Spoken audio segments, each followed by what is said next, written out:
All right, I'm going to call this work session to order. We are here today to talk about the Currituck County Pay Study Review. And with that, I'm going to turn it over to our county manager. With us this afternoon, David Hill, and he is with the Piedmont Triad Council of Governments. Yep, there we go. The Piedmont Triad is the group that conducted our salary study. So he's here today to present some recommendations for the salary study, and our Human Resources Director, Melissa Futrell, is also here. Over the weekend, I sent you the presentation that Melissa provided last year, back in April, that reviewed some employment trends that we're seeing, which included the recommendation to fund the salary study for this fiscal year. There was also an attachment that included some updated information about turnover. It's interesting, we're seeing similar trends to where we were last year. And then there was also an attachment that included the excerpt from the budget message related to the cost of living adjustment. Hey, I have a question before we start, if you don't mind, Sure. Ms. Manager. The second PDF, I think that was, you sent it, but I guess was that for just of so far in 25, this from July to now? That's correct. That's year Okay, to date. that's what I thought. That's correct. All right. You all had also requested some information about vacancies, and I can share that with you and follow up. But just kind of in summary, I'll hit the departments where we're still continuing to see vacancies. Detention, for example, there's currently 5 vacancies. Within emergency medical services, there are currently 7 vacancies, but we're onboarding 5 individuals right now. We have 5 vacancies in communications. We have 2 vacancies in planning, and then 2 in permits and inspections. We've got 2 vacancies in utilities, 3 in public works. We have 8 in social services. 1. How many? 8? 8, yes, ma'am. And then we have 1 in a few other departments. We have 2 currently in the sheriff's office. But, you know, with vacancies, and it's important to remember there's a lot of fluidity with those numbers. Like, for example, with EMS, you know, when we're able to onboard 5 employees at once, that's great. And we constantly get recommendations for hire. So we still are seeing some significant vacancies, though. Did you say there's 5 in communications? That's correct. Wow. Lots of job openings all around, I think. I know there's one. There's one in, is that including the one that's in training? Because there was one in training last week for dispatch. How many was the jail openings? The sheriff's office, we technically have 2. How many The was the sheriff's jail? office, or excuse me, detention is 5. 5, okay. She's gonna 5 in work on that. detention? Yes, ma'am. It was 13 at one time. All right. So I will turn it over to David. Melissa's got some information to share, so she'll pop in, but we'll turn it over to David. Thank you, Rebecca. And I am David Hill with Piedmont Triad Regional Council. But more importantly, there are a group of 6 of us who are retired local government employees who work for Piedmont Triad Regional Council. And while PTRC's focus is those 75 local government members in the Greensboro, Winston-Salem area, the 6 of us work all across the state. So I'm here this evening to present to you about 7 months worth of work. And I'll go through some slides, lots of charts, graphs, all of those kinds of things that bore most people to death. And I can't say that I can make it exciting, but I'll spend as much time with each slide as I need to. I'll answer questions as we go through, but I'll look to you to lead me on that. So the expectation of these kinds of studies is to determine, first of all, a market. Who are those competitors? And then from a recruitment and retention standpoint, where based on all the information that we've collected and analyzed, where is the best positioning for Currituck County to be better positioned as far as the recruitment and retention is concerned? Just briefly, the process. We came and held employee information sessions where each employee came and attended those sessions for us to talk to them about what the study was, what the study was not, but more importantly, to explain to the employees the importance of their participation in the study. And their participation in the study primarily was the completion of a 12-page position description questionnaire. That was 12 pages of each employee telling us in their own words everything about their job, every element of their job. What did they do? How do they do it? How often did they do it? Just every element. There are also questions in there that are designed to capture all the physical demands and environmental conditions of each position. There are questions in there to help us determine whether or not a position is exempt or non-exempt under Fair Labor Standards Act. So there's a lot of information in those 12 pages. Employees had 2 weeks to work on that, and then after that, their supervisors had an additional week to review those just to make sure that the responses we were getting truly represented everything that each employee did. I met individually with department directors, review organizational charts, find out as much information as I could from the department director standpoint about their department, the employees in their department, struggles that they have with recruitment and retention. And then it's just 7 months worth of collecting data from a number of sources and pulling all of that information together and being here before you this evening to present some preliminary recommendations. So as I go through, I'm going to first talk to you about what your workforce looked like at the beginning of the study. So this primarily is going to be a number of charts looking at a snapshot of the workforce as of about the first part of August. And that's important because we draw a lot of benchmark data from that snapshot. What does the workforce truly look like? And then we derive from that we'll come up with a number of assumptions and interpretations of that data. But I first will talk to you about standard deviation, an exciting topic. But in a mature workforce, and my definition of a mature workforce is that you have an average years of employment between 8 and 10 years. And in that mature workforce, and assuming that the sample size is large enough, I should be able to find about 2/3 of your employees in the middle 1/3 of this bar graph. So in this bell curve that you're looking at, without regard to the element that we're measuring, I should be able to find about 2/3 of your employees in that middle 1/3. This also represents a salary grade range, with the minimum or entry-level salaries over on the far left, the maximum of the salary grade range on the far right, and then that middle section, again, that highest point of that bell curve represents what's known as the market value, the market rate for each position. Now, as I go into the next couple of slides, I have a technical inability to recreate bell curves. So my bell curves will look more like St. Louis arches. Yeah.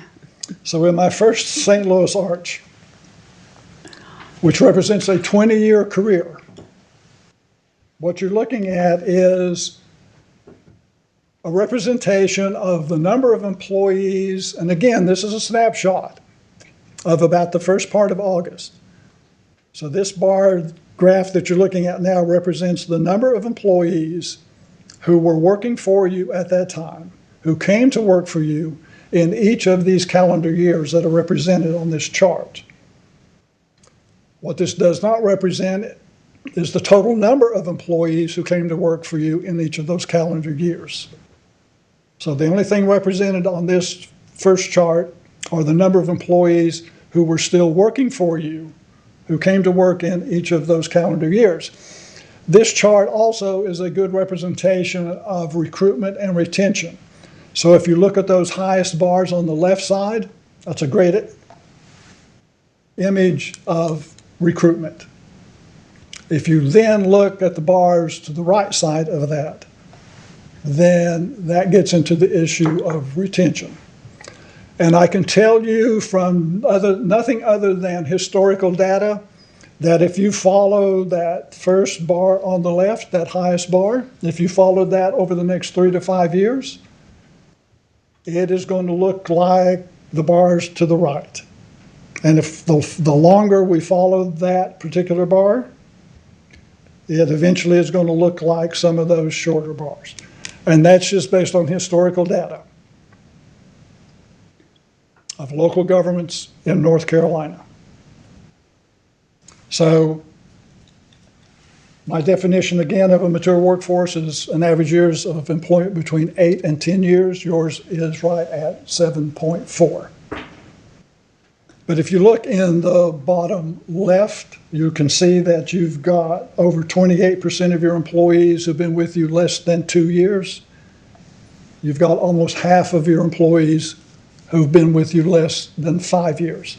So even though you've got an average years of employment of over 7 years, you can see that you've got almost half of your employees who've been with you less than 5. The next one is where I take a look at how long have employees been in their current position. And there the average is about 4 years. And again, my bell curve, St. Louis Arch, represents a 20-year career. So in their current position, you've got almost half of your employees who've been in their current position for just 2 years, less than 2 years. And then you've got over 3/4 of your employees who've been in their current position less than 5 years. This chart typically is a mirror of the first chart. And as you can see, most of the highest bars are on the left. And in the first bar, in the first chart and this chart, I don't see anything that stands out that causes me concern because of all of the studies that we do across the state. I can tell you that the bar graphs that I have just shown you regarding length of service and time in position, your two charts look just like every other local government in the state of North Carolina. So, and again, just from historical data, great job recruiting, not so great a job of retaining. So if I were presenting these first two charts to any other local government in the state of North Carolina this evening, their charts would look just like this. I next look at where are employee salaries in relation to their pay grade range. Now here, there's a lot of information on this particular chart. You have an approved pay plan that's made up of 18 steps. So each pay grade has 18 steps from minimum to maximum. And there's a 2% increment between each of those 18 steps. But you can see from this chart that most of the employees' salaries fall within about a 17% range. And more importantly, you can see that the highest bar is there that represents about 80 employees whose salaries are approximately 4% above the minimum salary of their pay grade range. And in your step system, that represents step 3. An employee typically comes to work at step 1. And then, Melissa, help me talk about how an employee advances from step 1 to step 3. Certainly. So at initial hire, you're hired in at step 1, that's the minimum. After 6 months of successful employment, you advance to step 2. And then after an additional 6 months, at the culmination of 1 year of successful employment, you advance to step 3, which is where the vast majority of our staff remain. Staff in select departments are able to earn incentives that could advance them further down the steps, the highest of that typically being at step 9. And that's typically with the sheriff's office. So the vast majority of our staff, we consider the standard job rate to be step 3. When we get to the end of my presentation, I will be giving you recommendations on a new pay plan. When you look at the data and you look at these bars, your average percent above minimum is less than 9%. So what that means is that the majority of your employees have a salary that is less than 9% above the minimum of their pay grade range. So if I'm a brand new employee, I would come to work at step 1. 6 months later, I move to step 2. 12 months after my initial employment, I moved to step 3. And except for certain personnel actions, I then could expect my salary to remain at step 3 for perhaps an indefinite period of time. Unless you got promoted or something like that. Unless I got promoted, Cost of living, something. and even if there were an adjustment of the pay grade range by a cost of living adjustment, I still would maintain my relative position at step 3. So with that, looking down in the bottom left, you've got 58% of your employees who have salaries that are less than 10% above minimum. So that I could be a long-serving employee and my salary would be less than 10% above a brand new employee who started work today. So as we move into recommendations, we're going to talk about a new pay plan, talk about different ways of looking at how employee salaries can be adjusted and advanced across the pay grade range. One of the other things I do is I take a look at the last 10% of the workforce who came to work, and then out of that last 10%, I take a look at, first of all, what department did they go to work in.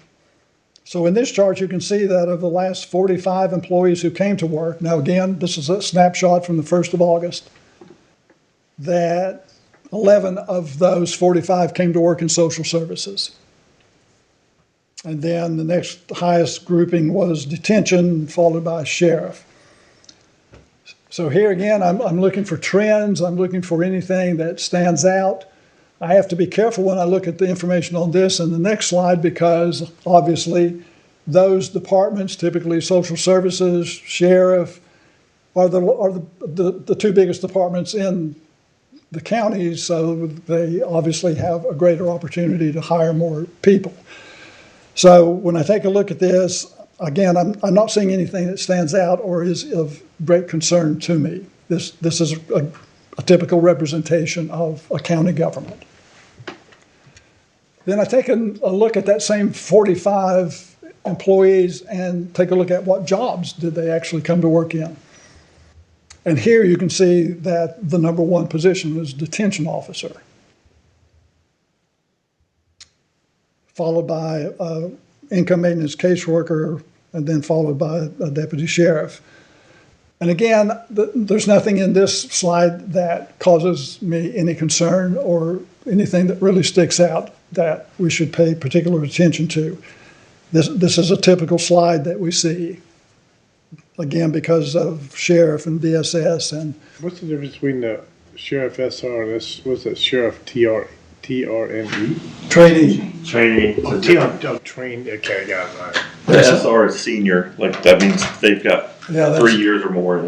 So they're hired with experience. Yeah, somebody versus 3 hire somebody years that- Okay. compared to somebody An who's experienced hire versus. green. Okay, got it. Yeah. What about income case?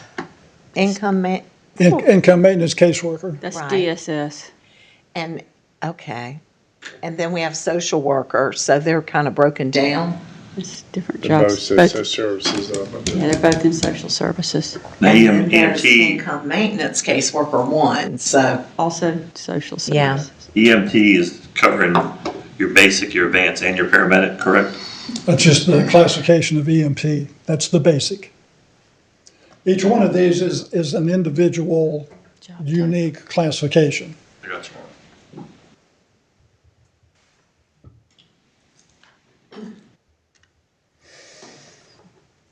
So then, who is the market?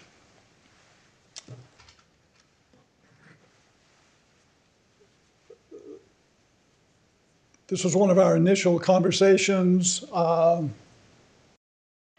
Rebecca and Melissa put together a list. We took a look at that list. We put together our list. We worked through the two different lists. As you can see, the majority of these are your neighbors. These are the people that you compete against every day. Transylvania County, obviously, in the western end of the state, is not a direct competitor, but they are a county very similar in a number of areas to Currituck. So they're on there just to give us, That typo, or is Pender County supposed to be on there twice? yeah, there may be a lot of typos on there.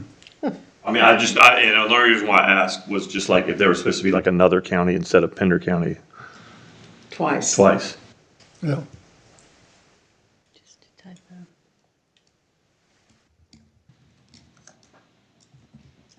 That's a good list. I know that was Yeah. a bone of contention the last time we did it, so that's a good list. 15 was the number, so you're right, it's Pender County. So I've got Pender on there twice. Yes, but 15 was the number Yeah, that 15. we came up with a longer list at first, and then we worked together to pare it down to 15. Okay. It's a good list. So it's really 14 on this list. Because Pender's on there twice. All right, if you'll just bear with me, I'll find the other. It's no big. I was just making sure. Well, when we get to the next slide, we'll Point actually, is we have a lot of market competition out Yes. there. yeah. And this is a lot better list than the last. Yeah, like, I mean, I see, and this is just me, like Pender County's coast, Nice Brunswick one, County's Rebecca. coast, help me out, Transylvania in the state of North Carolina, where's that? Is that near? It's in the Mountains. mountains. But population similar or Brevard something? is very similar characteristics in terms of their tourism-based economy, population, and they are also a Tier 3 county. Oh, cool.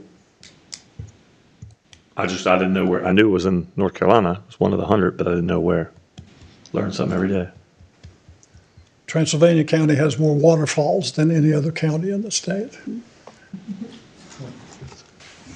TLC wrote a song about it, I think. But in the next couple of slides, you'll see who I forgot to put on this list.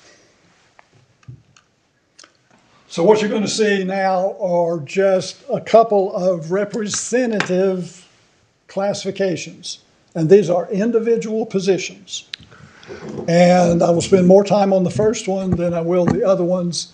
But this is the comparison of each of your positions to similar positions in each of the market local governments.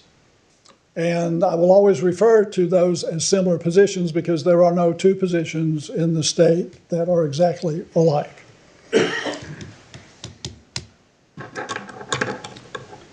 So now we can see Carteret. who did I not put on? Carteret, Correct. Okay, there they are. Down on the Crystal Coast. which is similar.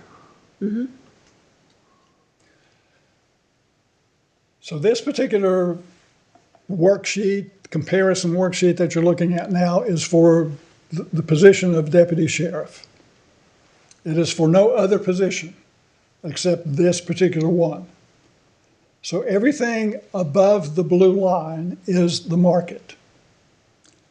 And what you see for each of these local governments is the column titled MIN is the minimum salary they have for the pay grade assigned to their similar position to deputy sheriff. The next column is midpoint. That actually is not the correct description. Back to the bell curve, that's that highest point of the bell curve. It more often than not is called the midpoint, but it's actually the market value of that pay grade range. Maximum, obviously, is the maximum salary for that pay grade range. The next column is the average salary that each of these local governments are paying the employees in this particular classification. And then I next measure the range. The range is just taking a look at the salary grade range and how far is the maximum salary from the minimum salary.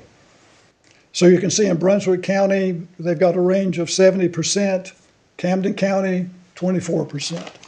That's an individual local government decision of where they want to place their range.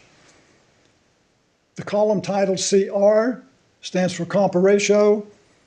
That's a salary administration term that takes a look at where is my salary in relation to the midpoint. And again, the midpoint is the market value. So said differently, where is my salary in relation to the market value of that salary grade range? And that midpoint typically is where you would find the salary of an employee who's been in their position for that 8 to 10 year period that I talked about earlier. Percent greater than minimum is just a different way of taking a look at where is the salary in relation to the minimum of the pay grade range.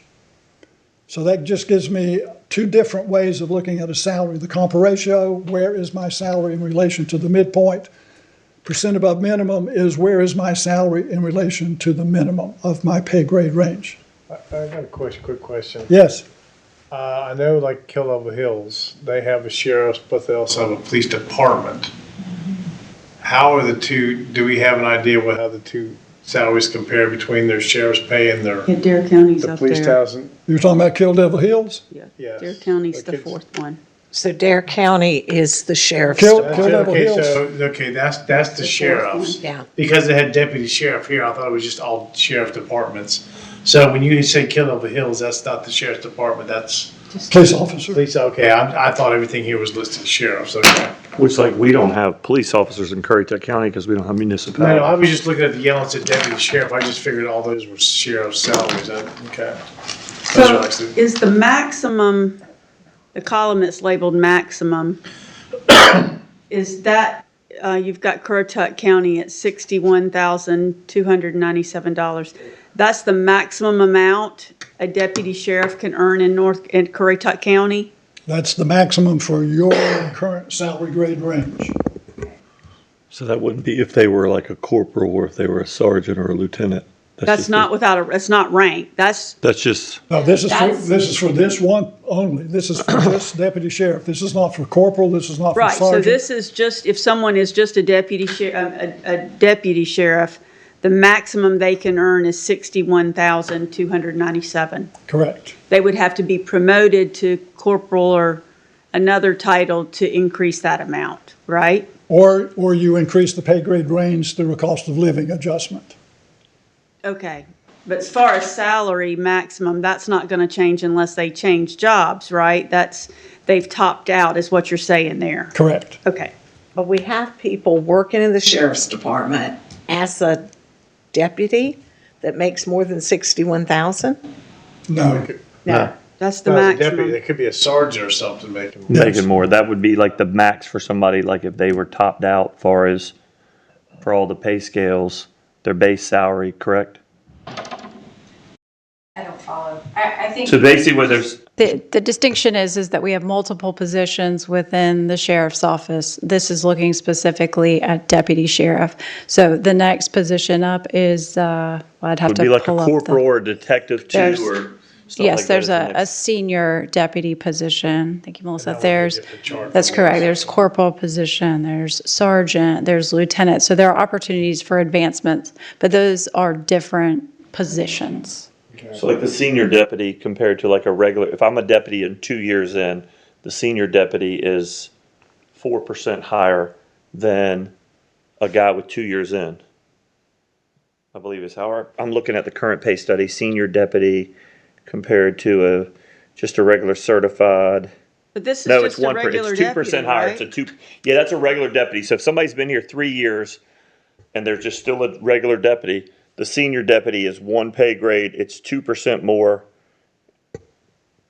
But that's not being Yeah. compared in Yeah. this chart. No, Yeah. no, this is comparing this So, position to right. equivalent positions in Right. other jurisdictions. Right. Not We the probably have, whole sheriff's we probably have 20, No, yeah, we this is probably have one 20 guys, position. one position in that, probably. All right, so every one of your unique positions in each department has a worksheet like this. Okay. So the sheriff has a worksheet, looks just like this. Manager has a sheet that looks just like this. Okay. This is only for the position of deputy sheriff, that entry level of their career ladder, that's that entry level. 0 to 3 years certified. All right, so everything above the blue line is the market. So immediately below the blue line, you can see that Currituck, for this particular position, has it in grade 1069 with a minimum salary of 52,316, the maximum of 61,297.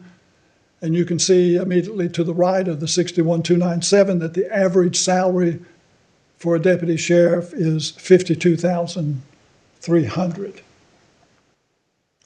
So if you follow that line further to the right, you can see under percent above minimum that the average deputy sheriff salary here is 0.07% above minimum. Now again, this is a snapshot at the very beginning of the study. Immediately below that, percent above minimum, you can see that the average salary for these similar positions is 13% above minimum. So while your salary for a deputy sheriff is less than 1%, less than 0.5%, the average of the market is 13%. But if you look at the line immediately below the bold Currituck line, under the minimum column, you can see that your deputy sheriff classification actually is in a pay grade range with a minimum salary of 3.3% greater than the average of the market.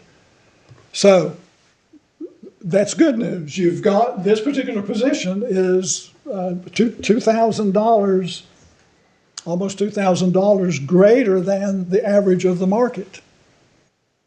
But then you come over under the column titled actual, and you can see that your average salary for a deputy is that 52,300. The average of the market is $57,000. So you can see in the far bottom right of this page that the average salary of a deputy sheriff here is 8.5% below the average of this identified market.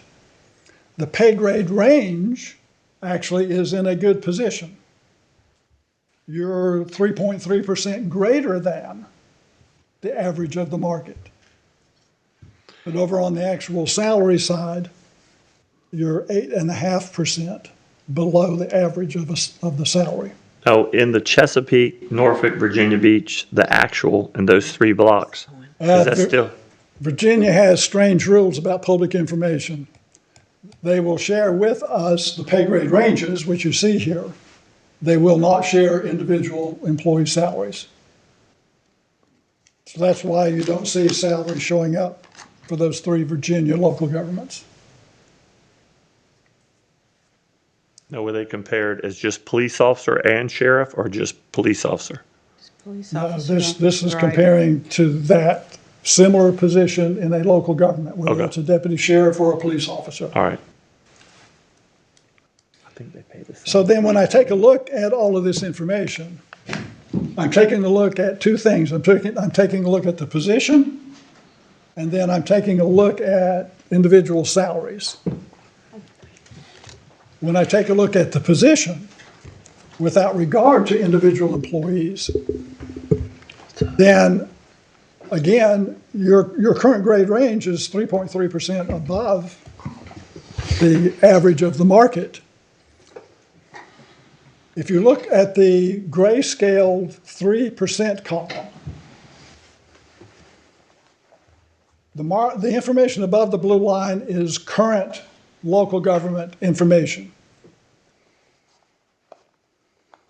In that grayscale column, I'm projecting that this identified market data is going to increase 3% at the beginning of the next fiscal year. So where the average salary, beginning salary for a deputy sheriff in this market is $50,649, if I project a 3% increase in that, that's going to move it up to $52,169.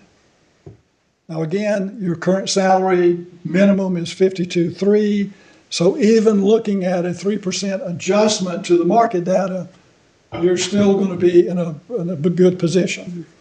So my recommendation for this particular position is that we leave it in the same pay grade. Now, that does not address individual employee salaries. That's just looking at the position. As we get further into the presentation, I'll talk about individual employee salaries. Now, I'm not going to take as much time on the next couple of slides, but they're just representations of different positions across the county. Next one is social worker 2. So you can see again, looking at the pay grade range, you're about 0.7% greater than the average of the market. And even if I project a 3% increase in the market, that's going to put it up over 51. My recommendation actually for this position is to move it to a grade that's going to move it up to about 52.4. And that's based not only on the market data, but also internal relationships to the other social worker positions within DSS. So this is just looking at social worker 1. When I take a look at social worker 1, 2, 3, and then the supervisory positions above that, the state requires a certain relationship of those positions to each other. So here you're looking at a social worker 2, and you're saying, well, okay, it's okay at a minimum salary of $49,800. Why am I moving it to $52,400?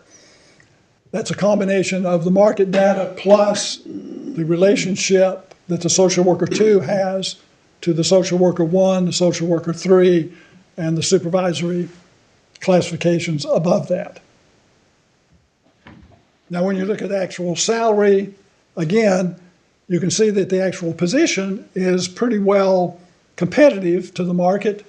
But when you look at the actual salary, you can see that the average salary for social worker 2 here is 13% below the identified market. Firefighter EMT. So when I take a look at that, and I'm looking at the position, then you can see that you're about 10% below the market for the position. Moving over to the employee side of the graph, you can see that the average salary for a firefighter EMT here is over 10% less than the equivalent or similar positions in the market. My recommendation here is that that position move from a minimum of 46 up to a minimum of the 52,497 that you see. And again, that's a combination of the market comparisons, projection of a 3% increase in the market, and comparison to other positions in the fire department. Telecommunicator. Rebecca talked about vacancies in that particular classification. So here you can see that the actual classification of telecommunicator 1 is, again, over 10% below the average of the market.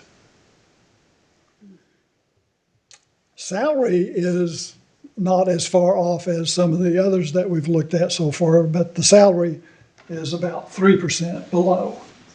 So the position itself needs to be adjusted from a 39.4 minimum salary up to a position or a pay grade range with a minimum of about 45,000.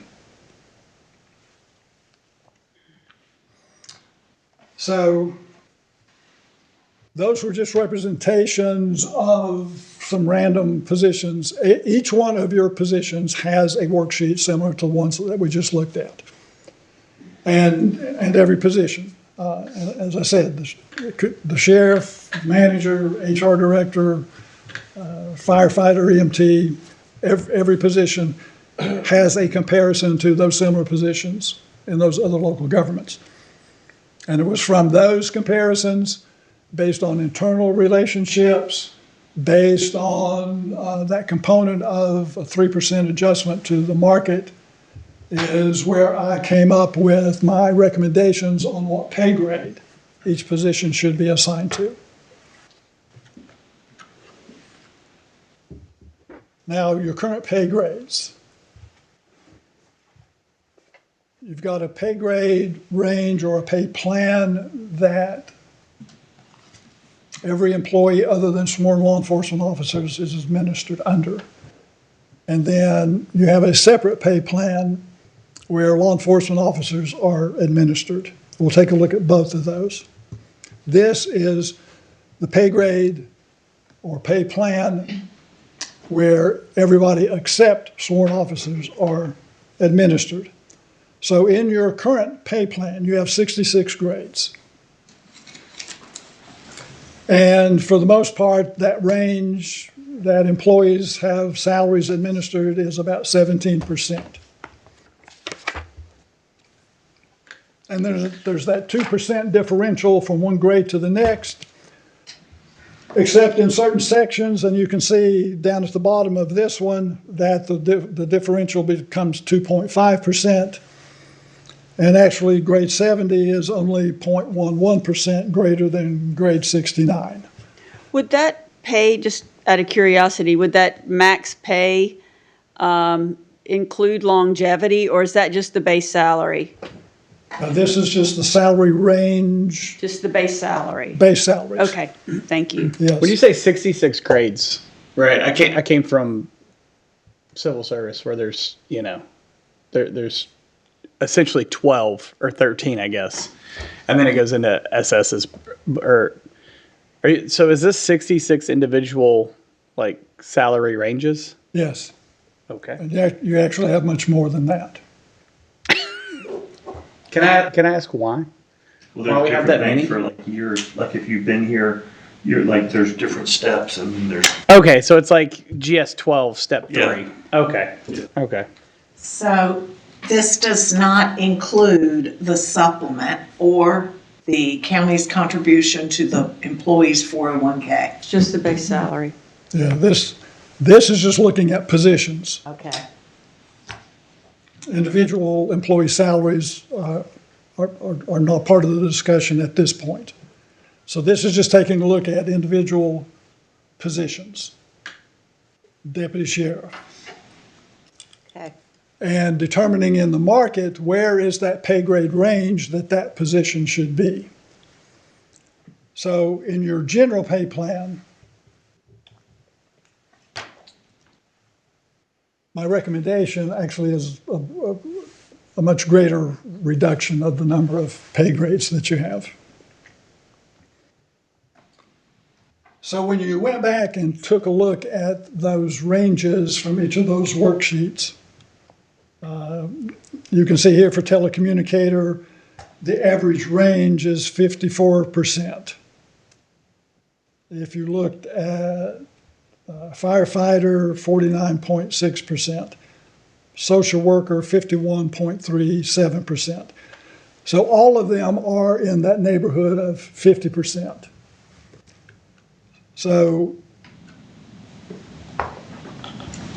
in addition to that grade range, so you're basically administering employees in a grade range that's about 17%.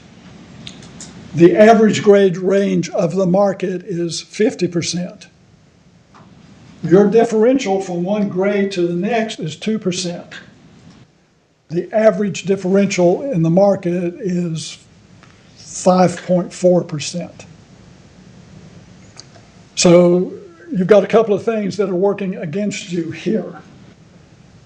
You've got a pay grade range that for the most part is confined to a 17% range. So even if I'm at the maximum of that 17%, I'm not even at the midpoint of the average local government in this area. The average local government range is 50%. Your administered grade range is about 17%. So again, even if my salary is at that step 18. I'm not even to the midpoint of everybody else's pay grade range.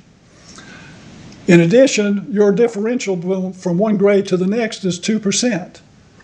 The differential in the market is 5%. So if I'm going to be promoted to the next rung of my career ladder, the level of duties, responsibilities, and authorities should be great enough to have a 5% differential. A 2% differential, I could come to work here as a social worker 1, be promoted to a social worker 2, and for the most part, I've advanced 2%. If I'm a social worker 2 somewhere else, or if I'm a social worker 1 somewhere else, I get moved to a social worker 2, that's a 5% movement. So the levels of duties, responsibilities, and authorities from one position to another in that salary grade hierarchy should be enough to support a 5%. And again, that's pretty much the average of this market.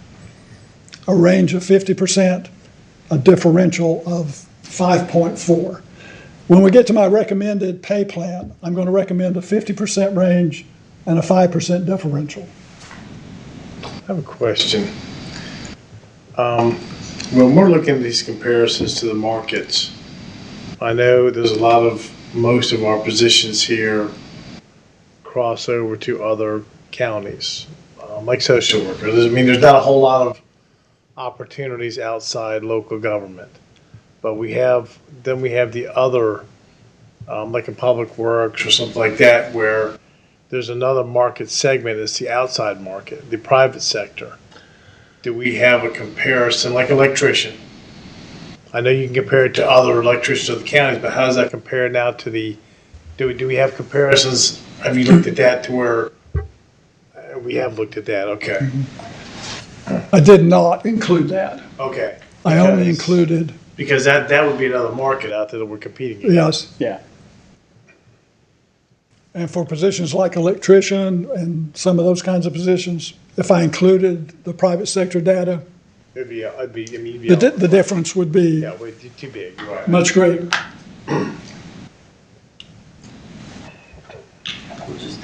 And then here's the pay plan that the sworn officers are administered under. And there's 18 of those. And again, you've got that 17%. But within the sworn officer classifications, there is, and again, Melissa, help me with this explanation, there is that opportunity for sworn officers to get further outside of that 17% range. So you do have some law enforcement officers and some other very long-serving employees whose salaries truly are near the maximum of that 40% range, that 18-step range that we talked about at the very beginning. But for the most part, most employees, to include law enforcement, are administered in that 17% range. And again, looking at the law enforcement, you're still 2% differential from one grade to the next. And again, the market is in that 50% range, 5% differential.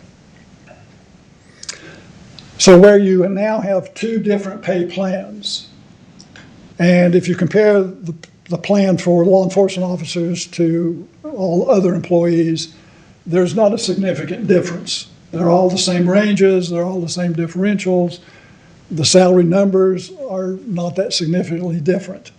My recommendation is that you administer all employees under the same pay plan. So this is my proposed pay plan, and as I said, you can look at that and see that the range is a standard 50%. So that means that the maximum salary is 50% greater than the minimum. And the differential, and here's where we had to make some incremental adjustments in your pay plan compared to where it is now, compared to where the market is. My recommendation is to move from your current 2% differential from one grade to the next to a 3% differential. And this is just the first step in ultimately getting to that 5% differential. When we get to the last slide where you see the implementation cost, you will have a better understanding of why I'm recommending a 3% differential rather than a 5%. So again, under a 5% differential, if I'm a social worker 1, move to a social worker 2, that's that 5% differential. With my recommendation, a social worker 1 moving to a social worker 2 becomes a 3% differential. And again, when we get to the last slide, you can see what the implementation cost estimate is going to be. If I went ahead and recommended the 5% differential now, that implementation cost would be almost double the number that you will see in a little while.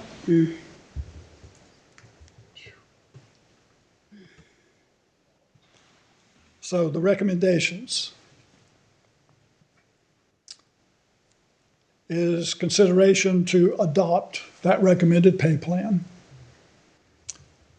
And then second, to then adopt the salary grade assignment for each position that's supported by the market comparisons. And then here, third bullet is where we get into, okay, if we're going to do all of that for these positions, what then do we need to take a look at as far as employee salaries are concerned? So my recommendation to you tonight, and I can tell you that we looked at a number of implementation options, implementation strategies. Each one of those took into consideration an employee's service time. How long have they been working here? How long have they been in their current position? My recommendation to you this evening is to consider the recommendation that's based on an employee's time in position. And it's going to be based on a model that will get employee salaries under a compa ratio modeling of moving employee salaries to the midpoint or that market value of their pay grade range in their 8th year of employment. But again, compa ratio is just that salary administration component where you're looking at the market, you're determining what is the market rate. What is the average salary of an employee who's been in their position 8 to 10 years? And then the compa ratio modeling sets up a mechanism where an employee's salary has a value across the pay grade range to where they get to the midpoint in the 8th year. And this slide just gives a representation of what that looks like. Over on the left side is that compa ratio model that assigns a value. And that value is just a point in the pay grade range. So based on my time and position, what is the value of that along my pay grade range? So then if I took that comp ratio modeling over on the left side and just turned it on its side and laid it underneath our bell curve, you can see that if I'm a brand new employee, the value of my time and position is going to be at the minimum of that pay grade range. And then the longer I'm in my position, I then have a value or a relative position across my pay grade range to where I reach midpoint in the 8th year of my time in position. Just out of curiosity, do we happen to have like what is our average time and position across the That county? was one That of was the the first first slide. slide. Oh, sorry. You're fine. Sorry. 7.4 years. Yeah. It's about a little over 4 years. Will we get this slide? Yes. 7.13. Your average length of employment is a little less than 8 years. Time and position was just a little bit greater than 4 years.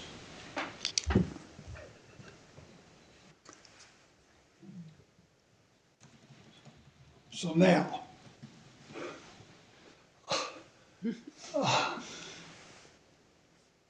You want a drum roll? Okay. Yeah, you can take that slide back. yeah. My golly. Now remember, this is not taking your my proposed pay plan to a 5% differential. Again, if I went to the 5%, Double that. the numbers you would see would be almost doubled. So my recommended pay plan is just a 3% differential, but that would be the first step in a gradual movement to the 5%. When they earn it. What's the delta in what we pay now? Like what is? He's saying that's how much it's off across the board for everything. I understand that, but I mean, how much more is this? What's the delta between current and this? That represents, so that's the percentage increase. This is the amount of increase that would be, what you're looking. And that's, What is that this? that On top of- 1.3 is, Top of what we're paying now, that's what we have to implement this new plan, we have to come up with another $1.7 million. But Is this what you're saying. doesn't take into consideration all that the employees are getting as far as the supplement and the contribution non-matched to the 401k. Everybody gets that. Well, All the other local so All the other local governments do that? I'll let David maybe continue next. So the 26.5% covers in terms of the benefits package that our employees receive. So yes, we do offer the longevity program. That starts after 5 years of employment. And then we do currently offer a 401k contribution that does not require a match.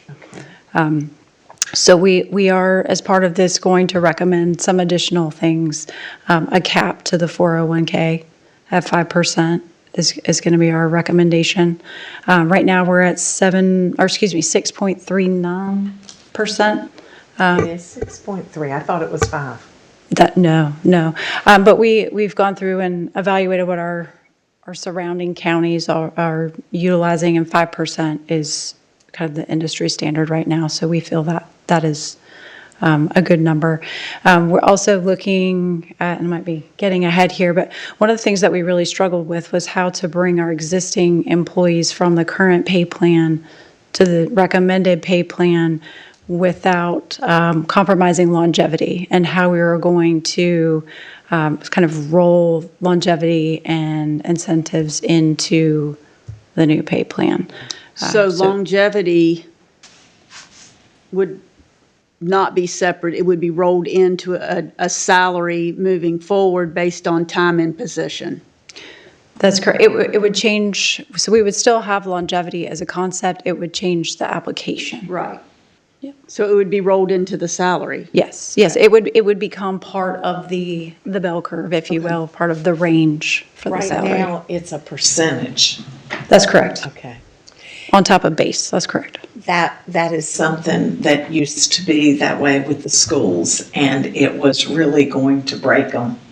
And they had to do like a set amount of money. If you work this many years to this many years, it was this many dollars. I guess because they had a lot of mature employees that were up there, but that happened. You gotta go into the benefits now added to this, is that correct? Well, I don't know if David can speak necessarily to the benefit. If you'd like more information about the benefits, Melissa can certainly No, speak, that's okay. I speak to thought I that. just But, took so I think what this is showing here with the benefits is that the additional cost to implement this recommendation will require an additional $367,000 that would be applied to the benefits portion. Right. So the total implementation cost is 1.7 million. The impact to salaries would be the 1.386. And again, as there's a statement down at the bottom, that's across all the funds. So not all of our employees are paid out of the operating fund, for example. We have employees that are paid out of Fund 15, which is the Tourism Development Fund. We have employees that are paid out of the enterprise funds. So this is not the impact to just the operating budget, although the vast majority of it is. What'd you say, 70% of it probably is 80%? Mm. I'm just yeah. Probably at least 2/3. Yeah, at least 2/3. Well, that's probably accurate, about 2/3. It's rough. Does this include positions for which we are reimbursed from the state? So this includes all of the positions that we currently have. So the revenue from that you wouldn't see that here as an offset. Okay. What you see in these numbers is the gross adjustments. So what you're not seeing here are those reimbursements that you would get. Okay. The 367,000 part of this is, as Rebecca was saying, is basically the payroll associated costs. That's FICA, that's retirement, the 401k, which is about 27%. So the $367,000 is those payroll associated costs. And part of that, don't forget, is contribution that we're required to make to local government retirement. And our employees also are required to make a contribution to that as well. That's mandatory. That's 6%. Okay. Anybody else have other questions? Anything else to add? That's the truth. Well, thank So you. we're going to get a copy, is what she said. Yes. Okay. Well, I appreciate it. Yeah. A lot to think about and a lot to ponder.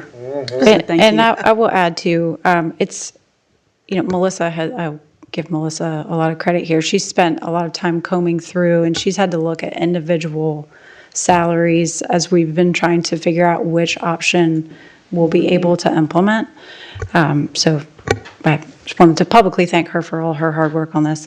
But it's going to be difficult until we know the path forward to share with our employees what the potential impact to their salary could be.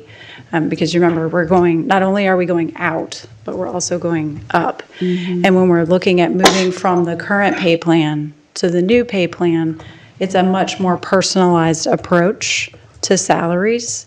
Because, as David was explaining before, you may have someone in a position that's been in that position for 3 years, and they're at step 3. And then they have someone else who comes in, and they've just been with us for a year. So they also move to step 3. So you're not recognizing necessarily that someone has more experience than the newer employee. So this approach gives us far more flexibility. It also would give us the flexibility. Let's say we were advertising for a position and someone came in and they had a lot of experience. Well, in the past, I've been able to put them at step 3 if we feel like they meet the requirements for the job. Whereas now, if we have the much larger range and someone comes in, we could say, the department head could recommend that they come in and they're paid at market rate. And we would be able to do that. We've lost good candidates because we haven't had any flexibility in our pay structure. A lot. After the details are worked out, when do you see, what's the timeline for implementation? Well, we would start at the beginning of next fiscal year. I mean, if you all were willing to fund it and go. This is for fiscal year 25, 26. Fiscal year 26, yes, that's correct, yes. And I take it that this change we're talking about with the way, like, you can pay people more, that is going to cost us more to implement it this way than if we kept with the old way. Yes, yeah. That Because, would. I mean, But the goal, sorry, excuse me, Commissioner Payman, I didn't mean to interrupt you, but the goal again is to bring our salaries to market rate because we were, and we continue to struggle with recruitment and retention. And you know, the data doesn't lie. We have folks that are not staying with us until 5 years, so they're not vested in longevity. They're just not staying. I thought, didn't we get a good raise last year? I mean, I'm surprised that we're below market. I really am. Didn't we get a raise last year? Everybody pays. I mean, like the other day, dispatch had a class last week where 9 people were in this class. There were 9 new hires at dispatch. And it was in the BLET program, not in the same, but they were using one of their rooms. So I walked in there out of curiosity and said, how many of you guys are being employed by Currituck? I figured we would have had 2 or 3. And we had 1. Pasquotank had like 3. And I was like, how are these places having more? Like, this is a better place to work, benefits wise and whatever, but like I mean, the numbers are the numbers. They don't, you know what I'm saying? We're below. So we're lucky that we got what we got, is how I look at it. Well, If I may just add one little piece. So you may have you might need to recalled. come closer to the microphone Oh, sure. because it's being recorded. So you might recall that there was a salary study done previously. I think that ended as I was beginning here about 3 years ago. And that was done over a 3-year time span where we reviewed the bottom grades and then the middle grades and then the top grades. During that time, so we addressed the bottom grades and then they were held constant for the remaining 2 years. During that 3-year salary study implementation, there were no cost of living adjustments given, right? So that salary grade range was stagnant during those 3 years when the neighboring counties around us were doing cost of living adjustments. So essentially last year when we did the 864 impact to the salaries, that was to catch up in essence for the 3 years that everybody else was doing a 2 to a 4 or 5% increase. So in last year, again, that was a very conservative approach to try to rebalance the 3 years that we were off. And so that's what we said last year, that this will kind of bring us, we're bridging the gap, but it's not going to bring us to where we really need to be. And so I think that was where we kind of got off schedule, essentially. It was during those 3 years when that salary study kind of rolled out. And you did that in 3 parts so that it wouldn't hurt all at once. So I understood that, but I really thought, I'm surprised that we're below everybody. Melissa, thank you for your work on this too. We really appreciate it. And thank you for your presentation. Anything else to add? No, I just want to say again, and just because we're looking to implement the salary study does not mean necessarily that every individual employee will see an increase at pay. There will be employees who are at market, so they will not see a change in pay, and then others will. So just wanted to make that distinction as well. Okay. Thank you. All right, we Thanks, will Melissa. stand in recess before our meeting. Thank you again. a lot of good information, appreciate it. Thank you.